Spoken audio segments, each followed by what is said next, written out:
தமிழக கிளம்புனருக்கும் வணக்கம்.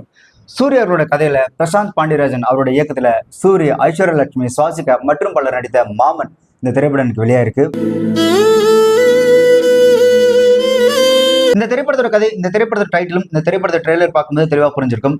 அக்கா தம்பிக்கு நடுவில் இருக்கக்கூடிய அந்த பாசம், அதே மாதிரி அக்கா கல்யாணம் 10 வருஷமா குழந்தைய பிறக்காம 10 வருஷம் கழிச்சு பிறக்கக்கூடிய அந்த பையன் மேல தாய் மாமன் சூரிய அவர்கள் அதீத பாசம் வச்சிருக்காங்க. மாமனும் மச்சானும் இணைபிரியாம இருக்காங்க. கிட்டத்தட்ட ஒரு அப்பா ஸ்தானத்துல இருந்து அவரோட அக்கா பையன், அதான் அவங்க மச்சான அவ்வளோ அன்பா அவ்வளோ அதீத பாசத்தோட பாத்துக்கிறாரு. அதுக்கப்புறம் சூரிய அவர்கள் காதலிச்சு திருமணம் பண்ணிக்கிறாங்க. ஸோ காதலிச்சு திருமணம் பண்ணதுக்கு அப்புறம் இவங்க மச்சான் மேல இவர் வச்சிருக்கிற அந்த அதீத பாசமே குடும்பத்துக்குள்ள ஒரு சின்ன சின்ன பிரச்சனை உருவாகி அதுவே ஒரு மிகப்பெரிய ஒரு குடும்ப பிரச்சனையா மாறி மொத்த குடும்பமும் உடஞ்சு போயிடுது. அதுக்கப்புறம் அந்த குடும்பத்தில் இருக்கக்கூடிய பிரச்சனைகளை சமாளிச்சு அந்த குடும்பம் எப்படி ஒண்ணு சேர்ந்தது அப்படின்ற ஒரு பாச போராட்டம் தான் இந்த மாமன் திரைப்படத்தோட கதை. இது ஒரு வழக்கமான கிராமத்து உறவு முறைகளை மையப்படுத்தின ஒரு கதை தான். ஸோ இந்த கதையில அவ்வளோ அழகா பொருந்தி போறாரு சூரிய அவர்கள். இந்த காதல், சேட்டை, அதே மாதிரி எமோஷன் எல்லா காட்சிகளுமே சூரிய அவர்கள் அவரோட நடிப்புல மேலும் மேலும் மெருகேற்றிட்டே தான் போறாரு. ஒரு பொருத்தமான ஒரு கதாபாத்திரமும் சூரிய அவர்கள் இதுல இருக்கிறாங்க. படத்தோட ஆரம்பத்திலே இந்த அக்கா தம்பி உறவு எவ்வளவு ஆழமானது, அவர் அந்த குடும்பத்தின் மேல எவ்வளவு அன்பு வச்சிருக்கிறாரு அப்படின்றத படத்தோட ஆரம்பத்திலே ரொம்ப அழுத்தமா காமிச்சாங்க. அதே மாதிரி இந்த மாமன் மச்சான் விளையாட்டு, இந்த சின்ன சின்ன சேட்டைகள், இந்த காதல் அப்படின்னு முதல் பாதி ரொம்பவே அழகா ரொம்பவே சூப்பரா கொண்டு போயிருந்தாரு இந்த படத்தோட இயக்குனர். படத்தோட ஆரம்பத்துல நாம ஒரு நல்ல ஒரு அழகான ஒரு ஃபீல் குட் மூவி, இல்ல ஒரு நல்ல ஒரு குடும்ப உறவு முறை சம்பந்தமான ஒரு திரைப்படத்தை வந்திருக்கிறோம் அப்படின்ற ஒரு உணர்வு இந்த திரைப்படத்தோட முதல் பாதி வரைக்குமே இருந்தது. ஆனா திரைப்படத்தோட செகண்ட் ஹாஃப் ஆரம்பிச்சதுல இருந்து ஏதோ இழவு வீட்டுக்கு வந்தா மாதிரியே இந்த மொத்த படத்தையும் கொண்டு போயிருந்தாரு இந்த படத்தோட இயக்குனர். இந்த படத்துல செகண்ட் ஹாஃப் முழுக்கவே ஒரு சோக காட்சி, அதை தொடர்ந்து ஒரு அழுகை, அதை தொடர்ந்து ஒரு எமோஷனல், அதை தொடர்ந்து ஒரு எமோஷனலான டைலாக், மறுபடியும் ஒரு சோக காட்சி, அதை தொடர்ந்து ஒரு அழுகை, அதை தொடர்ந்து ஒரு எமோஷனல், அதை தொடர்ந்து ஒரு எமோஷனல் டைலாக். ஸோ இந்த மாதிரி இப்ப பாருங்க, நான் இப்ப எப்படி இந்த சோகத்தை புரிஞ்சவங்க எல்லாரும் அழ வைக்கிறேன் அப்படின்ற மாதிரி செகண்ட் ஹாஃப் முழுக்க ஒரே அழுகாட்சியா கொண்டு போயிருந்தாரு.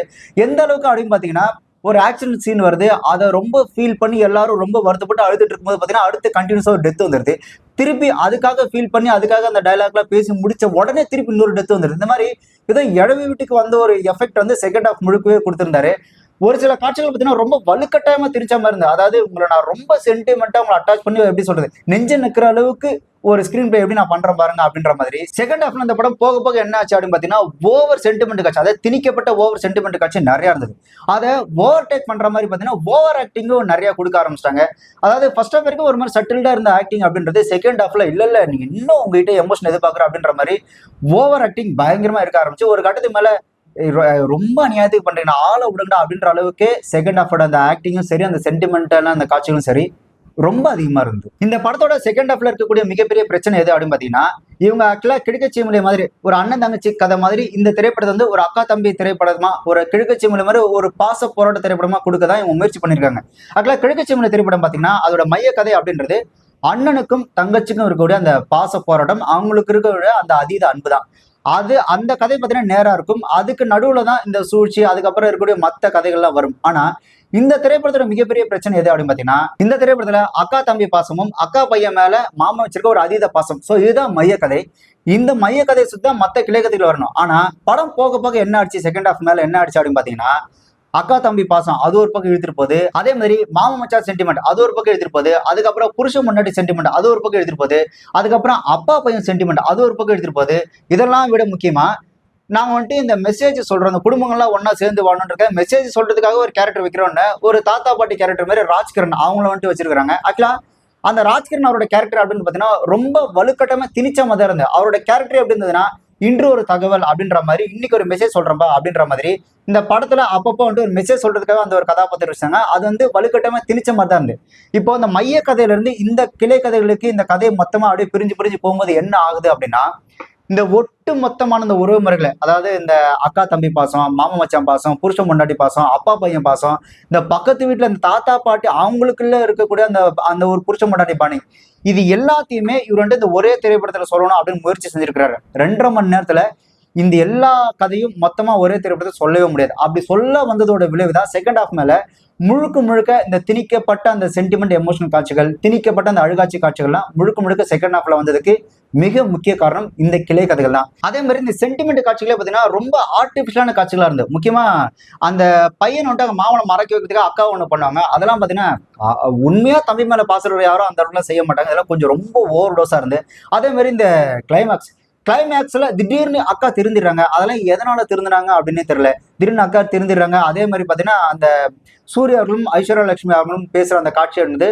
ஓவர் கொஞ்சம் கிரிஞ்ச் அப்படின்ற மாதிரி தான் இருந்து ஆக்சுவலா இந்த சென்டிமெண்ட் அப்படின்றது ரொம்ப ஓவர் டோஸா செகண்ட் ஹாஃப்ல திகட்டுற அளவுக்கு வச்சிட்டாங்க. ஆக்சுவலா இந்த திரைப்படத்துல பாபா பாஸ்கர் அவர்கள் தவிர மத்த எல்லாருமே செகண்ட் ஹாஃப்ல ஓவர் ஆக்டிங் தான். பாபா பாஸ்கர் அவர் மட்டும்தான் ஒரு சட்டிலான ஒரு நல்ல பெர்ஃபார்மன்ஸை கொடுத்திருந்தாரு. அடுத்து அந்த படத்துல நடிச்ச அந்த குட்டி பையன் பிரகித் அவரோட ஆக்டிங் பாத்தீங்கன்னா அந்த ஏஜுக்கு அவருக்கு என்ன ஒரு ஆக்டிங் கொடுக்குமோ அதை ரொம்பவே நல்லா கொடுத்திருந்தாரு.